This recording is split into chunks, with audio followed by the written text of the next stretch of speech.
Hi,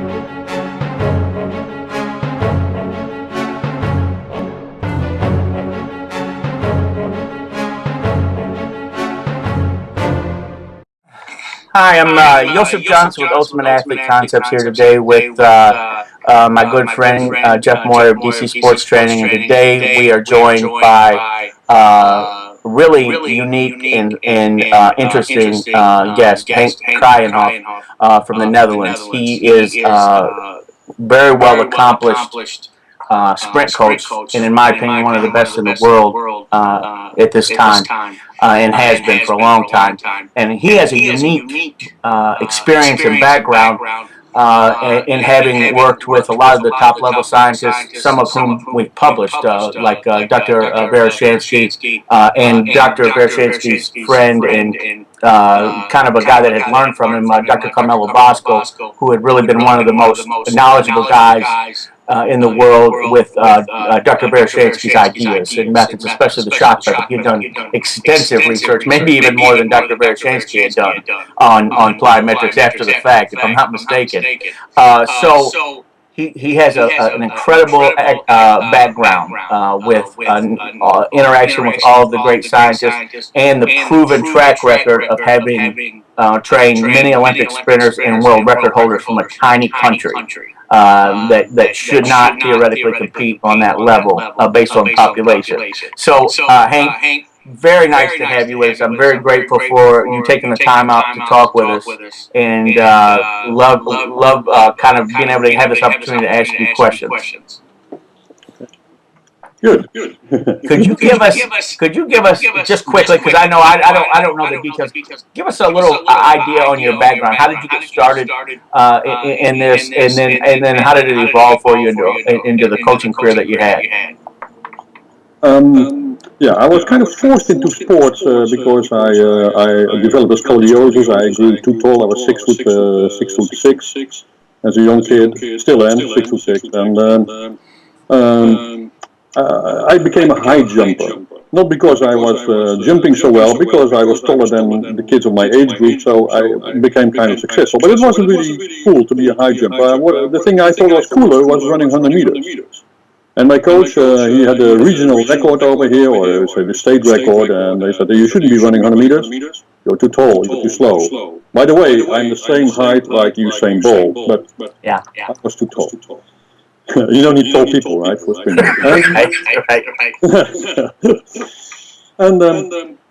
But in the end, I kind of revenge to punish him wrong and to punish myself right. Of course, I broke his record. He ran 10.6, I ran 10.5 in 100 meters, which is still, after looking backward, it was still an accomplishment for my height. Still big accomplishment.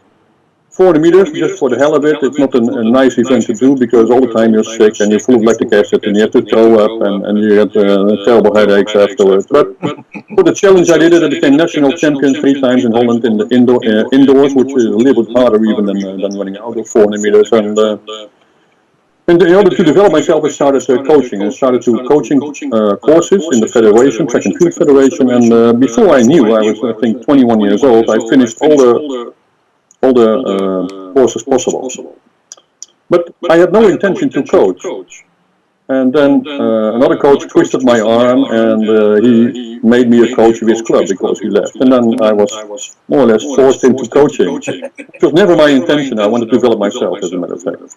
But my club athletes did so well that they all became national champion, all of them. And we had horrible facilities, horrible circumstances, cinder tracks, only 3 hurdles. And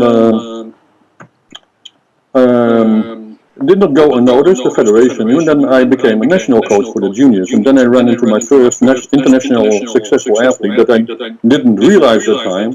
She was 17 years old, she was called Nelly Koeman. And she was famous in the 1980s, middle of 1980s, because she became a world record holder, 2 times world champion and 5 times European indoor champion in 60 meters. And she ran 100 meters in 11:08. And she was the first, and we didn't have any indoor facilities. We had horrible weather with meters of snow, but no indoor facilities, for instance. So we had to improvise. We trained in tunnels and in shopping centers, and there was nothing to support us. And that, well, in a sense, that helped me to be creative and to look for new ways to improve performance with the limited resources that we had in all aspects. I started to talk to scientists and a circle of scientists from nutrition to biochemistry, from biomechanics, from physiology, from psychology. And I became good friends with them, and they helped me to develop my ideas. And I really learned a lot from them. And of course, I learned a lot from the athletes, from the mistakes that I made with them. And then well, when you have one athlete, they think you have a magic wand, you touch it with a magic wand, and they become, other ones want to train with you as well. And so the second one was Lonnie Otti, who internationally, a famous Jamaican sprinter, still running, 55 years old. I coached her for a couple of years, I must say, and she was really successful as well. And then, of course, a whole bunch of athletes came, and they were already, sometimes they were already accomplished athletes, but came to a standstill in their performance. And I kind of made them burst through the ceiling, the ceiling of speed or the speed barrier, and at least they did it very well. And then from track and field, I got requested to train with soccer. I worked for 1 year and a half with Juventus, the soccer team from Torino. And that's more as a consultant. I was a consultant from the Vancouver Canucks, the ice hockey team, for instance. I worked in volleyball, Olympic volleyball in Holland. They were Olympic champion in 1996. Handball, well, there's hardly any sports in which I didn't consult with the coaches or the athletes or the teams, or became a strength and conditioning coach for those teams. And don't forget, Holland is a decent country in the Olympics. If you look at the Ring Olympics, Holland with its 16 million population and limited resources is ranked number 10th in the world if you look at Olympic medals and Olympic, and that's really decent considering the size of the population and the resources we have. Yeah. Very impressive. Very impressive. So now, post career, having the career you did, how did you come? How did you develop the relationships? Like, I know that you worked with Dr. Bosco for many years. Tell us how your relationship with the different scientists evolved.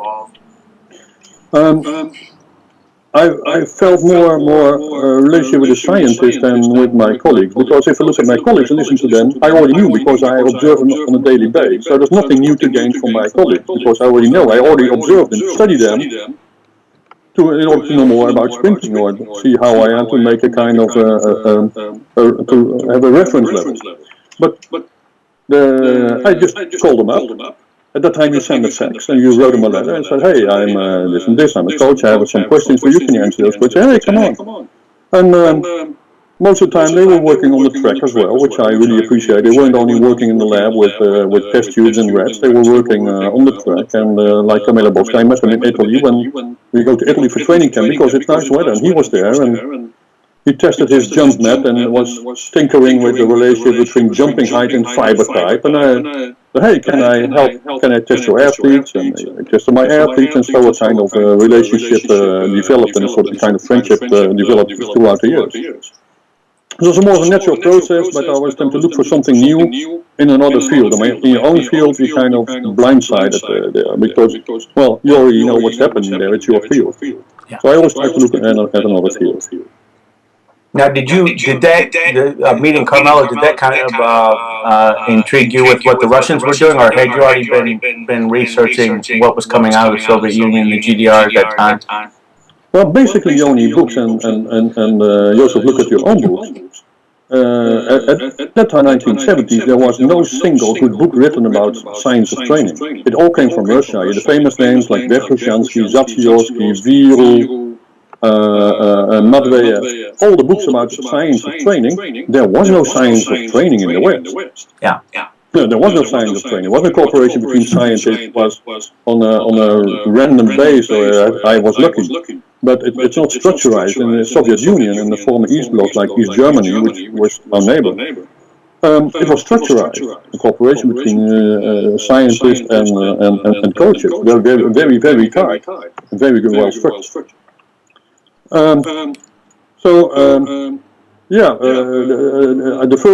first 3 or 4 books were books translated from Russia by the East Germans in Germany, and then taken, and I could read German, so I couldn't read Russian, and still can, but I could read the German. So those were the first translation of books, that were the first books coming into the West in another language than Russian. And then Kamila Boskal was, of course, because the Russians, like Valery Borzov, Olympic gold medalist in the 102 meters in 1972 from Russia. He trained in Formia as well, so they could do filming and the testing and the measurements and talking and observing and making notes and so on. And the same for the East German teams, because they didn't need nice weather as well. So they also came to Italy. So it was a nice cooperation there. So the thing that really is amazing to me with your career is that reading the books, you had a grasp on what they were saying, which yeah, absolutely, and I didn't. I first read my first one. I had no idea what they were talking about. I mean, I kind of had a general idea, but reading the Russians is not easy. No, they have a different style of expressing themselves. It's like some languages have different expressions, and also the Russians have a very, because they developed themselves isolated from the Western way of science and looking at things, like Pavlov and the psychologists and the physiologists and the sports scientists. They didn't have a clue. They were isolated as well, so they developed their own system and way of thinking, and we kind of looked down on it. But they had limited resources as well. There were no computers in Russia. The computers had to be, no matter how smart, and they didn't need computers because they were all brilliant mathematicians. They worked with a ruler and everything, or they were brilliant mathematicians right there, and chess players. So they're very smart people, but limited resources. And if you see the equipment they use, and they used at that time and still use, is kind of very, very primitive. And basically what I found, and they were looking where the Americans were looking and the Canadians and the Brits were looking at the Russian secret. They were looking at the American secret. Right.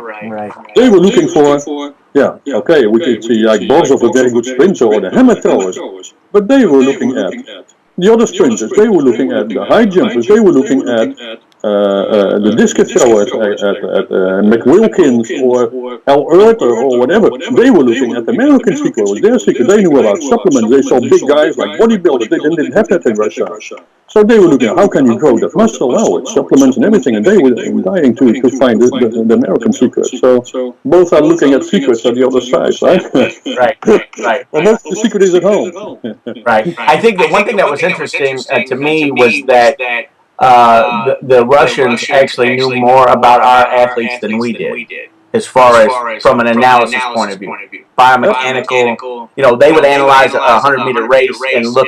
They would know more about this guy's tendencies than our own coaches did. Do you find that to be the case too? Yeah, absolutely. These Germans were even worse. They had the films of my athletes. They didn't have the equipment. It wasn't like video right now. You have big cameras and everything. And they had films of my athletes that I've never seen myself. I didn't have the equipment, and they had it, and they analyzed them, and they made the biomechanical analysis of my athletes, and didn't have even the facilities to do it myself, and they did. Right. They knew everything about me. They knew everything about my athletes. Believe it or not. Exactly. Well, if you start having success, they want to know. They wanted to know why and how. So they took it way more seriously than we did. In terms, all the way around. For them, it was also a way to promote their political system, to see the superiority of the socialist human being. So it was a way to show the superiority of their political ideology as well.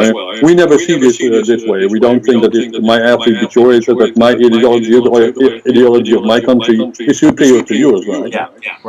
Right. Yeah. It was interesting. I think for our athletes, it was just more personal. They wanted to win for their own sake. It really had nothing to do with anything else. No, it was more of an individual thing.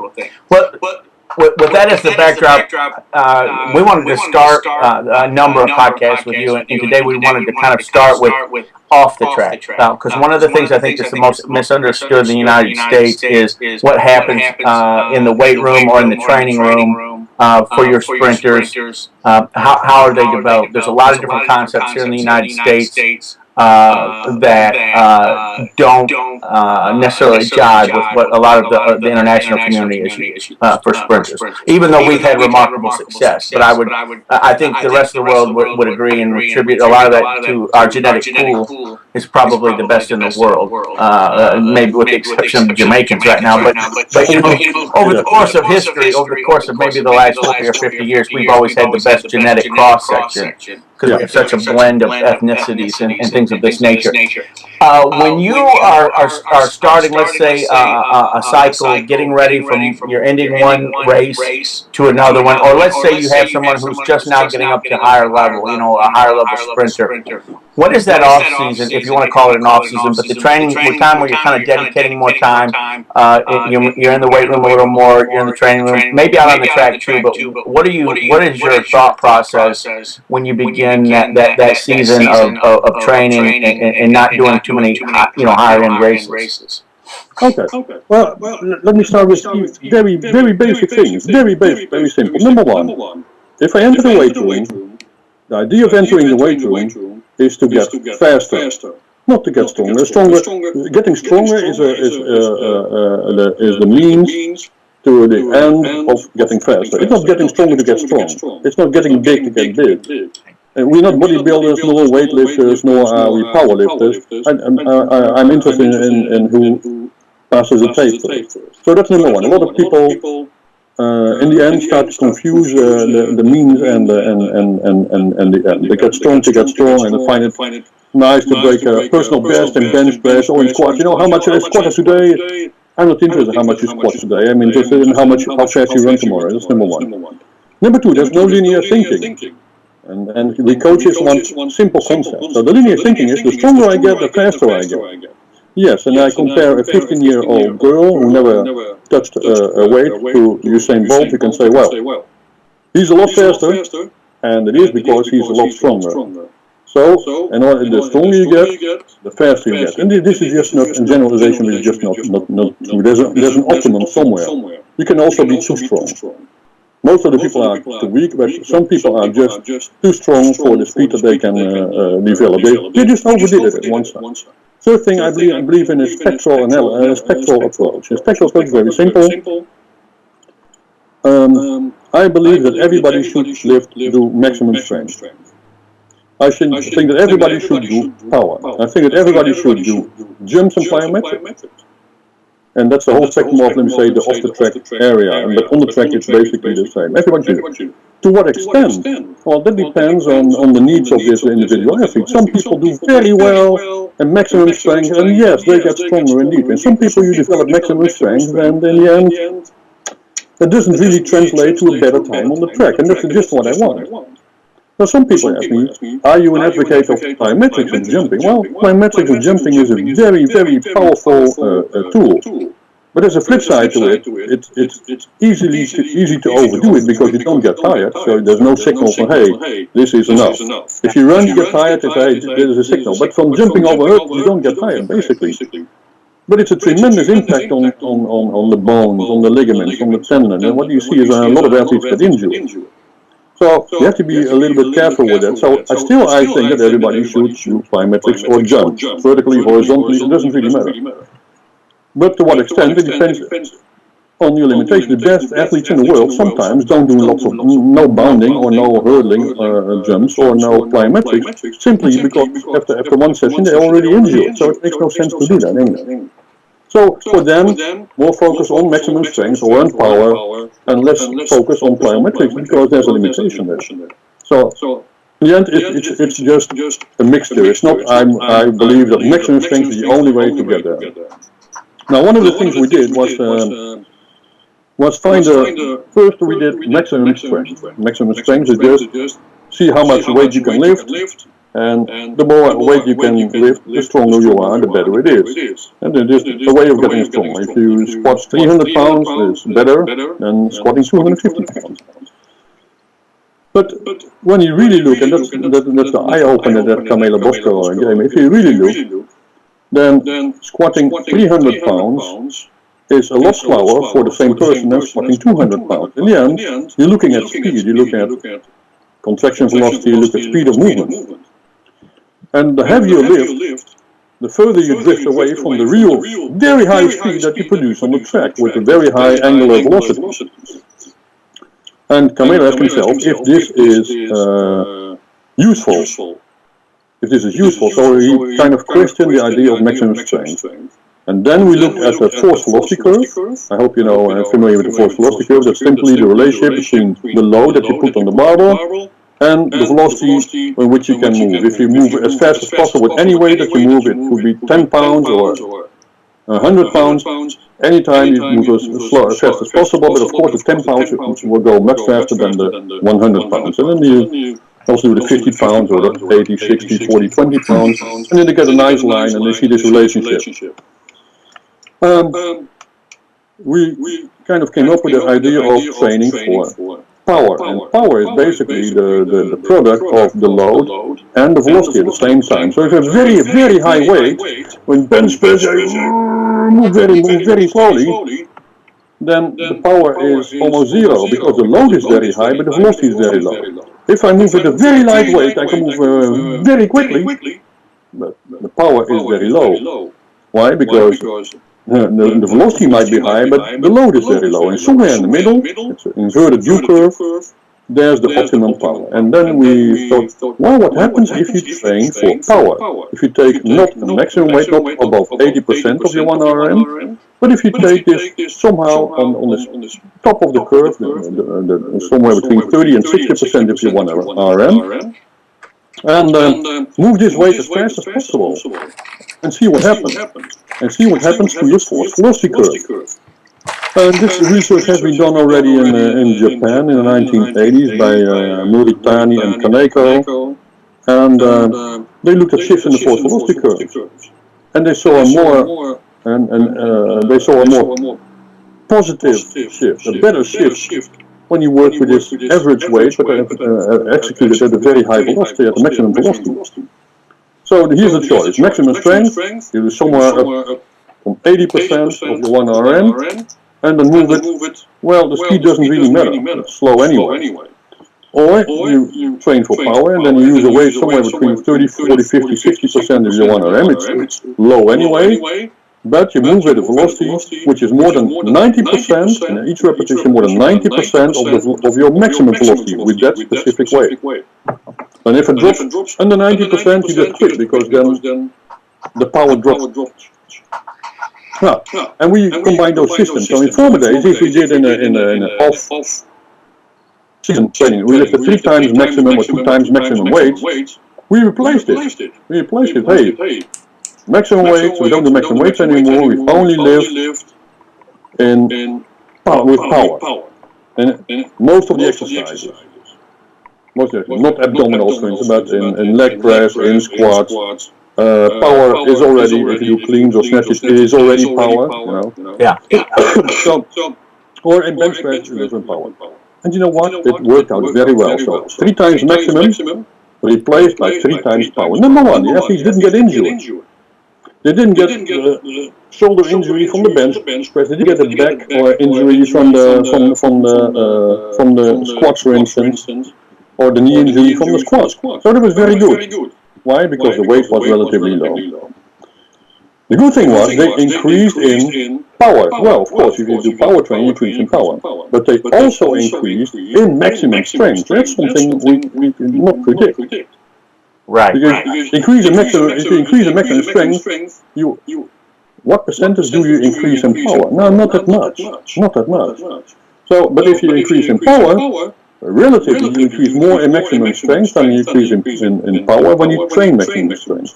So it's better, more advantageous to train power.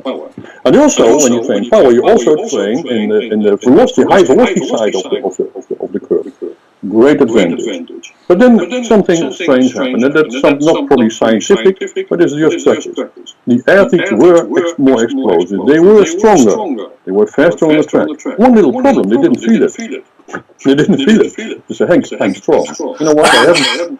Even when you do a maximum strength test, a 1 RM test, they lifted much higher weights than before. So I was kind of happy with it, but they weren't. They said, I'm strong, but I don't feel this aggressiveness. I don't feel this, raw strength, you didn't feel it. Now, that might be insignificant if an athlete tells you so, but I tend to listen to that. So then we kind of flip it around, like, okay, first we do baseline maximum strength 3 times a week for, let's say, a month. Somewhere in October when the season starts, in general preparation season. And then we do a month or 3 weeks of power, 3 times a week instead of strength. And then we, again, 3 times a week maximum and 3 times power. And that worked very well, and even a more complex mixture, even within a week, we did, for instance, 2 times maximum strength, 1 time power, 2 times maximum strength, 1 time power, for 4 weeks. In the next 4 weeks, we did 2 times power, 1 times maximum strength, 2 times power, and 1 time maximum strength. So it's a kind of a mixture, but the mixture always was shifted to one side. It's not only power or only maximum strength. So you made a mixture depending on the progress of the athlete, because what is one thing you have to do is to monitor the athlete, the maximum strength in power, and of course on the track and what they do from the blocks. It's all no use if they get more power, develop more power, they increase their 1 RM, but when they come from the blocks and 1/10 of a second slower in 30 meters, it's all no use. So with that being the case, you're talking maximum strength being 80% of 1 RM. Yeah. When you're on that level. So I want to make this real quick distinction. In the United States, people would be looking at 90% or above as part of that. How do you feel about that going up to 90%? I know that's not part of what you would normally do. What is your opinion of 90%? Okay, very simple. It doesn't really matter, because if you look at 90% and over, you're working on recruitment mainly. You don't get much hypertrophy because you cannot make that much reps. So there's no much breakdown of muscle tissue, for the simple reason that you don't repeat it that often. You can only repeat it 3-4 reps. But when you work at 80%, you can make 10-12 reps, and even if your muscle breakdown is a little bit lower for each rep, at least you repeat it 10 to 12 times. So in the end, that's, well, bodybuilding system like to work for hypertrophy. It also makes you strong because you got more muscle tissue. So there's 2 different mechanisms, and somewhere around 85 to 95%, you get a mixture of hypertrophy a little bit and of recruitment as well. So in the end, it doesn't really matter. Well, for athletes, they have to carry their own body weight, like jumpers or sprinters. I don't want to bodybuild, so I'm not looking at hypertrophy training there. I don't want them to gain 10 pounds in muscle mass because they have to get over the track as well. Right. But sometimes we have skinny athletes and they need to be a little bit more solid and need this raw power and this aggression. Well, they can use a couple, especially when they're young, they can gain some body weight. Otherwise, you get a skinny guy like Nick. No. Almost from an aesthetic point of view. So would you say then, like when you're using 80%, and by the way, this is backed up by other people too, I know that you probably remember Dr. Bondarchuk talking about this, like, look, they're 90%, the bar can only move 1-2 meters per second, and he said, the thrower moves, 28 to 30 some meters a second, over 30 at the world class level, and he said they just don't match, they're too far apart for the lift to have an effect onto the event, and I know that sprinting is a little bit different, but that you subscribe to the same idea that they have to be more congruent. Exactly. That's why you don't forget. The moment you enter the weight room, apart from powerlifters, bodybuilders, and weightlifters, the moment you enter the weight room, forget about specificity of training, because it's all too slow. But then, even if you jump, if you made a vertical jump or jump and reach, look at your knee angle of velocity, it's still way too slow in order to, even if you jump over a hurdle or bounding, it's still way too slow compared to sprinting at maximum speed. So it's all too slow. That would mean, looking at specificity, that it all doesn't make sense. Because Bondarchuk did the weight training. And he lifted the weight, and it wasn't much slow. I've seen him training in 1984. He came to Holland with Yuri Sejden, spent a week in Holland, and I was responsible for them. And they didn't look for. They also didn't look for maximum strength. They also looked for lighter weights and then more for smoothness. Don't forget, in maximum strength, you always compensation. You know, if you see people with heavy leg press or heavy squats, you see the knees coming in and everything. You see compensation mechanism in order just to make it. And number two, there's always the risk of injury. It's a kind of a strain on the system. Not if you do it for 3 months, but if you do it for 8 to 10 years, then you might be in trouble. And not on Dutch, because he already got the finest specimen of physical specimen of hammer throwers and physically fit people in the world. It was almost already a natural selection. So it helps because then you can't make that much of a mistake anymore, because these people already survived everything else before you. You can't break them down. They've already survived. Yeah. So with that being the case, let's go through a couple of points. Do you find yourself making two questions? Do you go through a progression? So you talked about, well, sometimes we had mixtures of power and maximum strength. Do you find yourself going through a progression where it kind of leans in one direction, and the closer you get to the race, you shift over to one side or the other, or is it constantly a juggling act for you based on what you're seeing in that week? Oh, you know what I mean, week to week, or are you kind of saying, well, we're going to start here, but the closer we get to the race, we're going to kind of lean more in this other direction? Yeah, it was logically, because there's nothing written about this. This is just a matter of trial and error. It was logically to go shift more towards the power, right? Yeah. But in the end, because it's faster, and you want to run faster the race, so you go from slow maximum strength movements to faster power movement. Yeah. But in the end, it's this recruitment, this mobilization, this recruitment of the central nervous system, all the nerve cells here fire in order to. Okay. That helped, and that's why some athletes like to. It's not.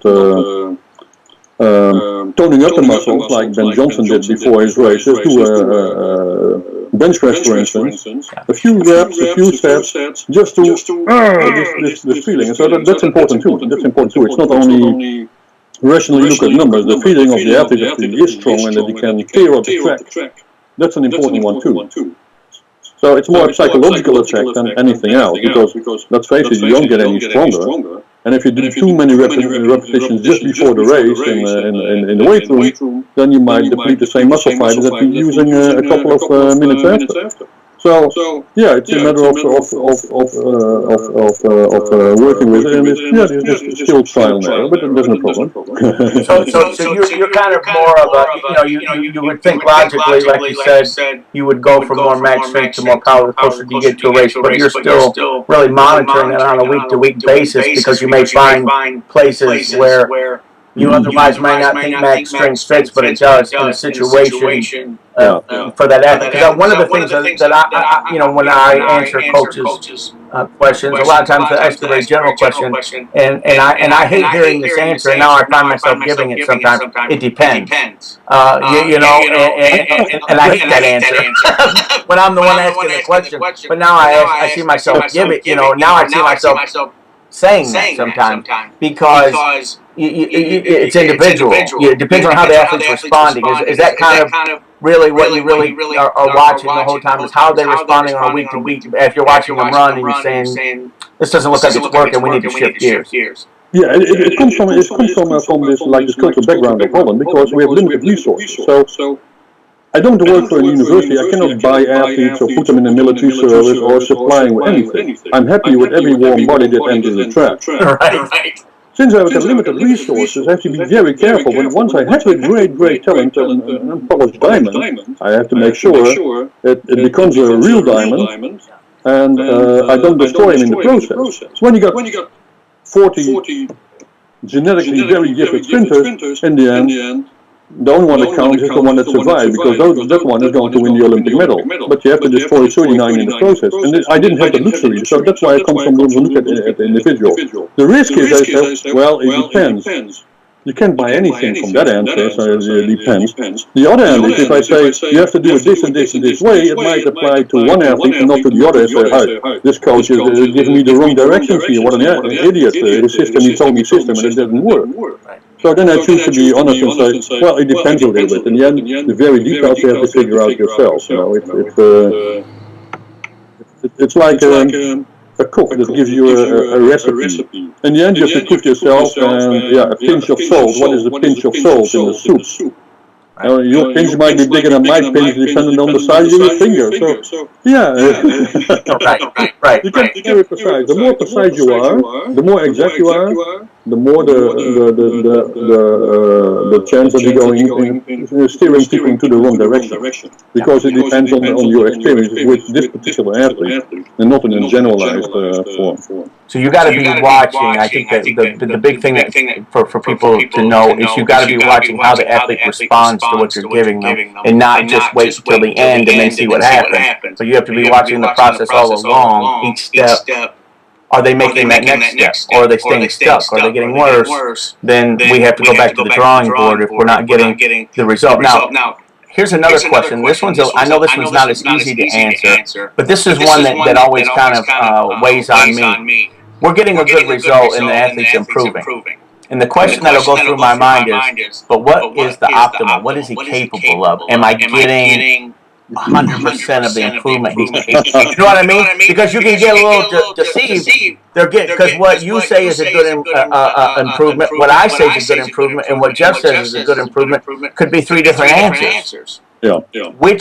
How do you ever?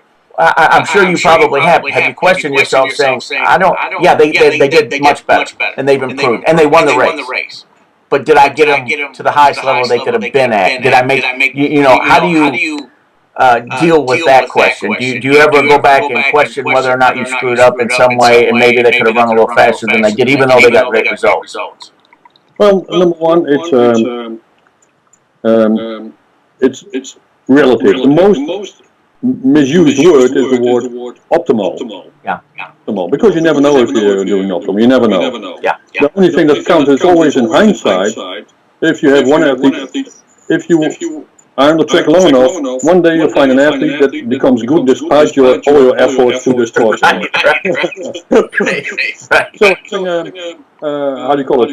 We call it a one-day fly. We call it. The flies that live one day and then die. Everybody can learn it, but you have to have consistently athletes consistently over more athletes, and build up a kind of a curriculum of athletes that do well. The funniest thing is always when people say, "Oh, Henk, don't waste time with this athlete. Don't waste time. This one is stupid. He has no talent. He's too old. That's a very difficult person to handle." And then the funny thing is, when they are successful, despite all the prognosis, and they are successful, and they say, "Yeah, I always told you this is a hell of a person to work with." I mean, it was easy. Even I could make him run fast. It was an easy job. Yeah. You hear that a lot in the United States too. Very subjective. You never know what the optimum is. And unfortunately, the best thing is to find out if you did a good job if the athlete leaves you and go to another coach. If you went faster, you did a bad job. It wasn't optimum for sure because he did. Right. I guess that's the best litmus test of all. You find out if they don't stick around, then. And normally the athlete is, they're only judging you on low-level information that they have. So if they leave you, you definitely need help. Obviously. Yeah, I got athletes who, after one day, found out they found the wrong coach, but they stuck to me because there was no way turning back to the old coaches. But they did very well, believe me. They thought they landed on the wrong planet somehow. So really, what you found was over the course of your career, you started to kind of understand what you should expect. You kind of started, if you got, as the sample of athletes becomes larger and larger, you start being able to develop a more accurate expectation. If your athlete ran a 10, let's say a 10-2, and you say, I think he can get to a 10-1 next year. You feel like that's a realistic expectation. And so when you hit that expectation over and over again, you say, I think we're on to something. I think we know with this amount of experience and training with this type of athlete, this is a realistic expectation or a good expectation, and it works. Correct me if I'm wrong. Is that kind of that's mainly an experience issue with a large sample of athletes that you've worked with. Is kind of how you're judging how well are we doing. Absolutely. I mean, I was in a bad position because of lack of resources, facilities, everything. But I was in a very positive position as well because I didn't have 50 athletes running around on the track. Yeah. I had a small group, so I could give personal attention to everyone and monitor everyone on a daily basis and see every little detail. Yeah. So I got more control over 5 athletes and over 50 athletes, that's for sure. So that's a good thing, and that was the kind of good thing about it. And I think every workout, basically, if you look at it from a standpoint of biology, is a scientific experiment in itself. You have a hypothesis, if I do this, this will happen. Yeah. And the funny thing is, it doesn't happen tomorrow because the training effect is always delayed. It always happens a couple of days, a couple of weeks, and even a couple of months after. That's the delayed effect of training. So then you have coaching is mainly a matter of balance as well, a balance of many things. And one of the balances is that you should have the guts to experiment and to try things that you don't know, and also have a keen eye on when things are going into the wrong direction. And on the other hand, being patient and waiting for things. If athletes, I learn a new exercise from another coach, and I do this exercise, and after 1 week they didn't become world record holder, they say, oh, that's a shitty exercise. It doesn't work this way, so I have to have patience, but not the patience that in the end, you see after years trying that they're going down the drain. So that's the other hand. And somewhere there's the balance, That's, when to turn right, when to accelerate, and when to step on the brake and turn back. I think that what comes to mind is I remember talking to Natalia Veroshansky a couple of years ago, and she said, in the Soviet Union, she said that coaching is considered an art, not just science. It is an art. Yeah. And you're melding science with some experience, and so it becomes an art form. And a lot of the other ones that I've talked to, a lot of the other experts say the same thing. They say, there's always things only experience can teach you, but you got to be paying attention. And then that's how you learn your craft, not just from reading the books and from looking at all the science, but what's actually happening. Look at the best coaches in that field. They're over 40 years old. Oh, yeah. Not only do they have the knowledge and read many books and be on the internet every day and reading many stuff, because it's all completely useless if it doesn't work on the track. If your personality stands in the way, it's a kind of the art of basically also manipulating people in a modifying, fully more positive way, but asking people to do what they don't like. Everybody wants to be a Usain Bolt without any workout. Right. Training everyone to be a world champion, of course, you don't want it. But no, that's not the way. And most athletes or most team sports prefer to play with the ball, soccer in Europe, for instance, than to be in the weight room or do a run in the forest somehow. So one of the arts of coaching is convincing people and making people do what they basically don't like, to strengthen their weak points as well. Yeah. So that's the personality that you cannot buy, and we are sometimes fooled into the, especially young generation, coaching to illusion. If you spend enough time on the internet, you know everything. If you buy enough tools, well, then automatically people will perform, and this is just unfortunately not true.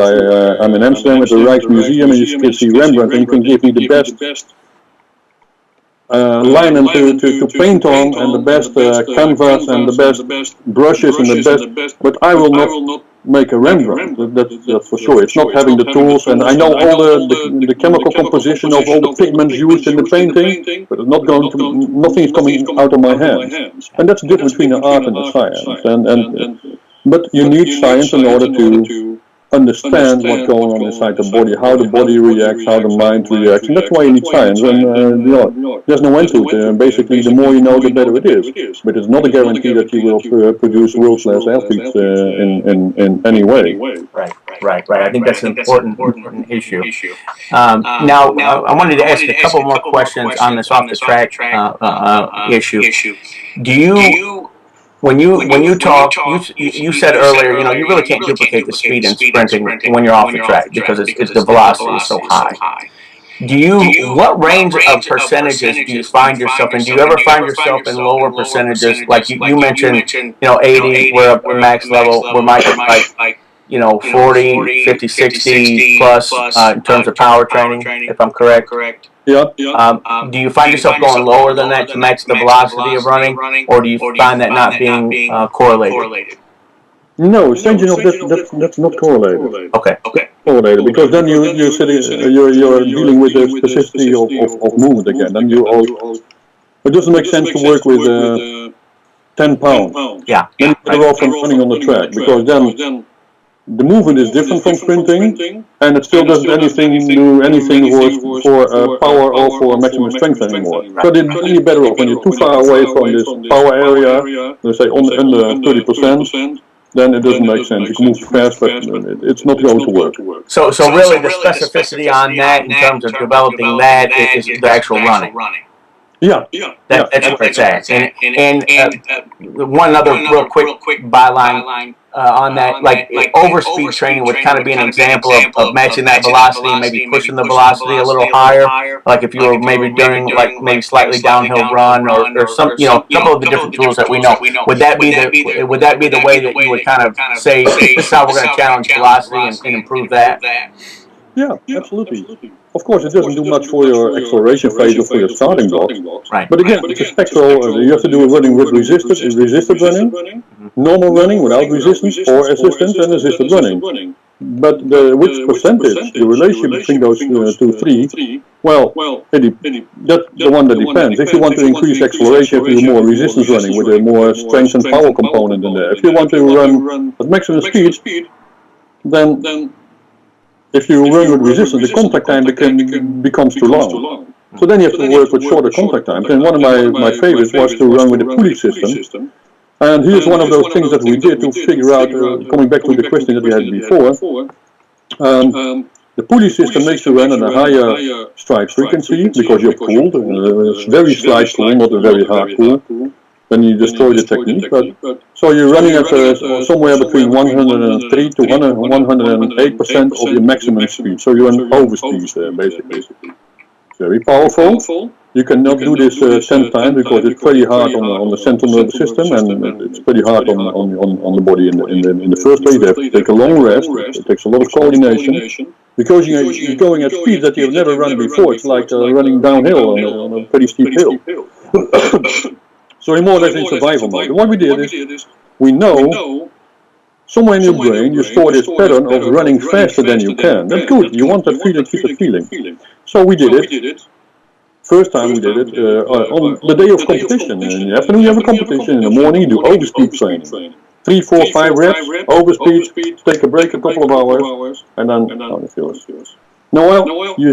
Then we did it the day before. Next competition. The next day competition we did it 2 days before, keeping the rest of the workouts, of course, more or less the same. And then 3 days before the workout. And then you find an optimum.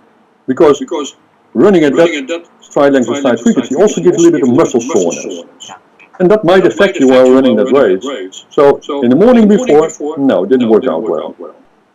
On the day before, again, the feeling was still there, even after 24 hours. The feeling of running overspeed was still there, but still there was something that did not recover very well. It didn't feel comfortable. Then in 3 days, completely recovered, but the feeling was gone as well. So we figured out individually that 2 days before the race, you do overspeed, perfect. Then you still have the feeling, but you're not tired anymore. The neuromuscular system is not tired. There's no muscle soreness or whatsoever left. So that's really the optimum. So you're looking at 2 factors. Do I still, my muscle memory still remembers how to run at that speed. And this time, of course, you're not helped by the pulley system. You have to run by yourself now. And the residue effect of fatigue and a little bit of strain of muscle and tendon that you basically don't want. And I presume that the volume is kept pretty low. Yeah. 2 days after a race. So 3, 4, 5 repetitions. That's it. With a long rest, 5 minutes rest in between. And that'd be kind of dictated by the athlete. If you see him kind of getting tired at 3, so okay, that's enough. Based on what you're seeing that day. Yeah, absolutely. You can take time, but most of the time you see it already that the athlete is struggling a little bit more. It's like jumping over hurdles. You don't really get tired, but you see in the fourth or fifth set of jumping over 10 hurdles, really high hurdles, you see they struggle, they take more time to jump over the first hurdle. They need a little bit more recovery and they're hitting hurdles all of a sudden. Yeah. So it's a different kind of fatigue. It's not building up lactic acid or something. It can be. There is no lactic acid, you can measure it, but there's something. It gets sloppy. It starts to get a little sloppy, and that's how you kind of can tell. I see with athletes what I normally would say. If I see something that we're doing getting sloppy, I know that they're tired. Exactly. Okay, we're done. Because and what I always what I normally will tell the athlete, look, the body only remembers what you did, not what you thought you did. And so if it wasn't done correctly, it's of no value to us because the body's not going to hold on to that. No. What you meant to do. No, true. Absolutely true. Very good. Now, two other quick ones that I wanted to see with the percentages that we're talking about, 40 to 60. I'm assuming these aren't done to quote unquote failure. They're probably the repetitions are less than what the athlete could do to failure. And I guess the two questions are where are you landing at in terms of repetitions? Like if you're at, let's say 60%, are you trying to go to failure, which would be maybe in the 20-something rep range, or you're keeping this low, much lower? Much lower, as a matter of fact. Okay. Because the second theory, apart from the biomechanics that it worked, was the muscle physiology. That in explosive sports, basically what you want to maintain, increase is the fast twitch fiber, not the slow twitch fiber. So if you look at the biopsies of bodybuilders, you will see that in bodybuilders also the slow fibers are increased in size, and that's not what you want. It's a little bit too complicated probably to explain why, but you don't want huge slow fibers because basically you're slowing down the speed of contraction there. That's number one. So you want basically to recruit the fast fibers. That's the one that's doing most of the work while sprinting or doing explosive events. Now, fortunately, most sprinters already possess a high percentage of fast twitch fibers, at least 60% or more.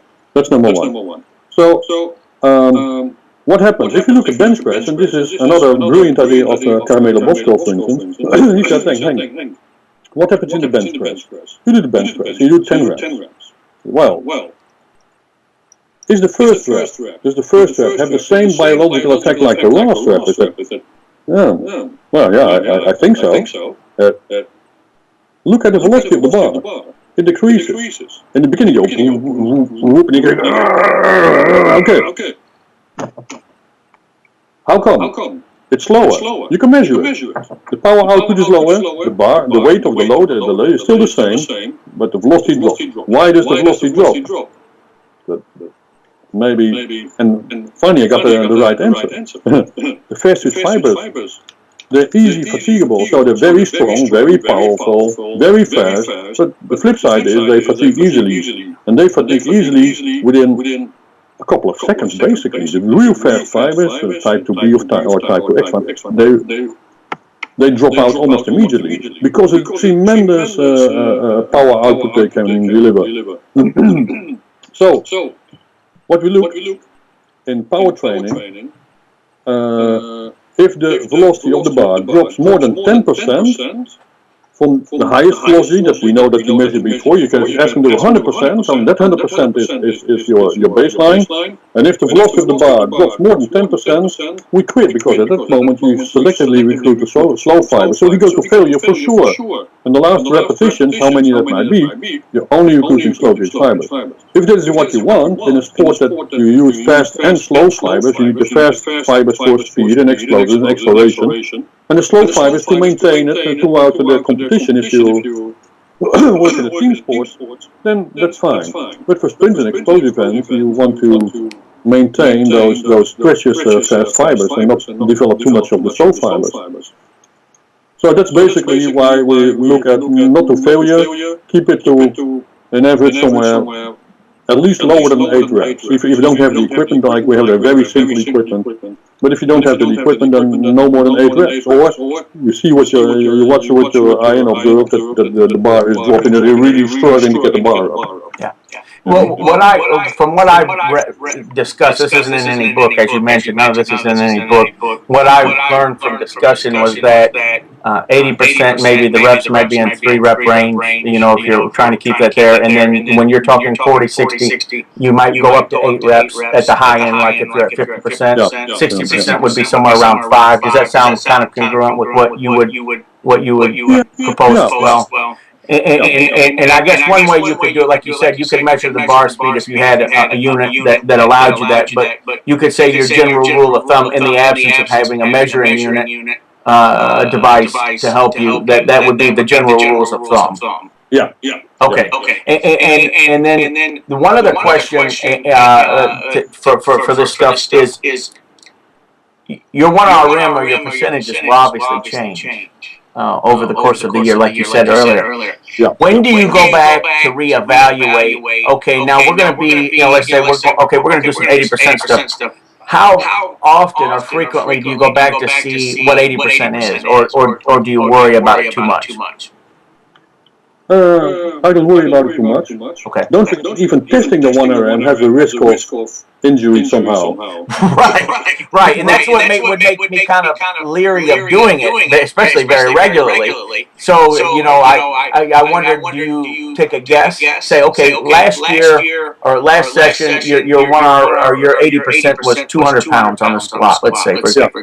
Yeah. Now we think you perform better and your power output is better. We see that. Do you say, well, okay, maybe 210 is now our new 80%? Yeah. Don't forget, the equipment we had in the software calculated this force velocity curve as well. Yeah. So it extrapolated the 1RM and also the 80%. So you only work with, to make it's a straight line. So if you have a straight line, you need only 2 points. So let's say you have, in bench press, somebody not too strong is lifting 200 pounds in bench. Then we do with 40 pounds. Okay, 5 reps, fast as possible. Yeah. Okay, and we have the fastest rep of that one. Then we do the same thing with, let me say, 70 pounds. Why not? 5 reps, you take the fastest one. Then we do 100 pounds and 130 pounds. So we got 4 points. Then we have the whole line. And then the machine calculates what your 1RM would be, because that's at speed 0, or almost at speed 0, or speed, very low speed. So then you don't have to go into this area of over 80%, because some people, you have some of those big, strong boys, 200 pounds, 6'4", 6'5", they can handle a lot of load, no problem at all. But there's also people who are more fragile, tiny, who are girls, tiny girls, which are very strong, but, well, not strong enough to handle the 1RM. Girls who were very, very, very strong. Girl that won a silver medal in the World Championships, 156.65 in the 800 meters from Suriname, Patrice. Was a tiny girl, but boy was she strong. She was very, very strong, but she was 800 meter runner. She was tiny, where were the muscles? So there was a tremendous risk of and making her do a squat basically easily, but it just looked, well, you just close your ears and your eyes because you're here and there she is. So that's not what I'm looking for. Yeah. So basically, you guys use a software to kind of help predict that, to help you be a little more precise. Yeah. In making that prediction.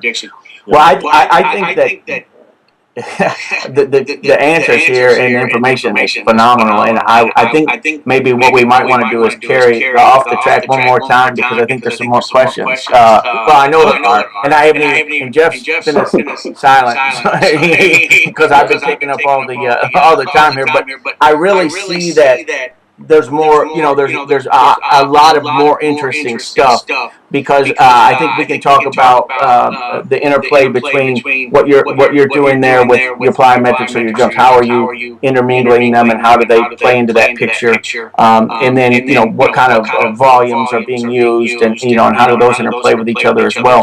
So I would like, if you would, I would like to do this again, and kind of go over a lot of those things, and then progress into some other things as it relates to sprint coaching, because as you said, this is not in any book. And and because you have that incredible experience, a lot of this is really groundbreaking in many ways to a lot of people in the West. It's a newer idea to a lot of people, and I think it's phenomenal to kind of get this out there because we've been really stuck in this 90% max effort stuff that doesn't work. We had I don't know if you know this, but they had a study at Oklahoma State University a few years ago, and they found out that college athletes in the United States, even though we spend, as you know, we got the best facilities in the world, and we have the most money. And we probably have the biggest kinesiology departments, and you know what I mean, as far as that goes. And ironically, with all of that, our athletes do not get any faster in college. They found that they get bigger, they get stronger, and they don't get one bit faster in 4 years. That's a shocker. I mean, I'm really shocked by that. It wasn't shock to me. It's shock to me because I'm familiar with it. But if you looked at it from the outside, you say, well, they got money, they have the best facilities. They have the best. They have the biggest science departments. In that way with people involved, and yet they don't get any faster at all. The study, I can't remember. You remember what year that was, Jeff? Was that 2012? I think it was over a 7-year. 7 years, and I completed it. Well, they did it over 7 years. They found that no college athletes get faster. At least they look better on the beach. That's good too. They do look better on the beach, and probably that's what they were concerned with anyway, the athletes. But the whole point is that they're not seeing the improvement in speed here on the collegiate level. No, because you might as well, especially when you do. I always limit myself to 5 exercises in any weight workout. My athletes were ready within 45 minutes, including warming up. That's number one. Number two, what we also did to increase quality. So, if I'm looking for quality, that means power output, then we could also make 10 reps. Use squats, put on there, let's say 400 pounds, and make 10 reps. Yeah. 1 to 10, and look at the power output. And then you see the power output by each rep, it decreases. After the 5, you're under 90%. So the last 5 reps are under 90%. And so, hey, why don't we do micro sets? Why not, instead of 1 set of 10, do 5 sets of 2? So, here we go. Take the bar. 1, 2, 30 seconds rest. Put it back. Okay, come on. 1, 2, go back. 1, 2, 5 times. And all 5 times, way overnight. You could almost do. We tried one time. We trained to somewhere like 26 sets of 2 reps with over 90% power output, only by 30 seconds rest. And probably the most exhausting thing was picking up the bar all the time, walk 2 steps, step forward, and go back. That was the most exhausting thing. Otherwise, we did endless amounts of reps with very, very high power output. When you do 1 set of 10 or 26 sets of 2, then you would say 52 reps. I mean, you only recruit slow fibers. So even the same weight and the same amount of repetitions, but with a little bit of a break in between, means you're training different fibers. You're training more fast fibers instead of the slow fibers, because they can, somehow the nervous system doesn't inhibit it. They recover quickly, and you can measure it all the time. We were kind of surprised and puzzled, but okay, the numbers don't lie as far as I'm concerned. Like Camilla Bosco used to say, "In God we trust, all others show numbers." Right, exactly. Everything we did. Right, exactly. Well, we would love to carry this on if you have time in the next month to get back with us and do this again, because this information is fantastic, and I want to be able to share it with all of our readers and the people that are looking for information outside of the United States. So if you would be so gracious as to join us again, we would love that. I love it too. I mean, my mission in life will be to share my limited knowledge and experience, which is still limited, with my peers, and that's something I want to give back to my sport. I owe it to my colleagues, and I want sport to make progress. Sport is already in trouble on all sides. So that's the least I can do. I learned a lot from my experience. I enjoyed their performances. I learned from them. I learned from my athletes. I learned from the science. One thing I can do is at least share this with my friends for whatever it's worth. Well, it's worth a lot, and we are very willing pupils. So, and I know all of our listeners and people that are involved with our work will be excited to hear this one and be anticipating the next one. So let's get back together in the next 3 to 4 weeks. Let's do this again, and we'll take off where we left off and continue to put out this great information. Already looking forward to that, Joseph. And Jeff, thanks too.